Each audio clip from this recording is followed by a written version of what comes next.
Hello Mat, itu hari aku dengar cerita rumah kau kena curi. Ada orang masuk ke? Sebab aku dengar cerita motor kau hilang. Ya, uish. Ni aku nak beritahu. Aku ada barang baik ni. Apa CCTV? CCTV nak jaga rumah. Kalau ada apa-apa senang. Lagi kan tengah puasa, nak balik kampung raya.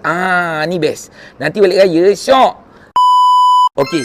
CCTV ni apa ada? Yang ni dia boleh buat pusing. Kiri boleh, kanan boleh, turun boleh, naik boleh. Ada lagi apa? Speaker, rakaman, ada rakaman suara. So ini base full waterproof. Kena hujan, kena panas, tak ada malas sebab untuk outdoor. Ada lampu LED, ada boleh bercakap. So, ini hari tengah puasa. Lagi berapa hari nak raya. So, kalau korang beli, letak kat rumah, balik kampung nak raya. Macam tadi kes, member motor hilang kan. So, kalau letak CCTV, boleh monitorkan siapa curi, siapa ambil. Pergi mana orang tu, muka pun kita boleh buat report polis. Itu sebab functionnya CCTV. So, kalau korang tak nak jadi kes macam tadi, korang kena beli dekat Beg Kuning atau masuk live saya untuk nak raya ni, nak balik ke kampung lama-lama, korang boleh monitor dari jarak jauh.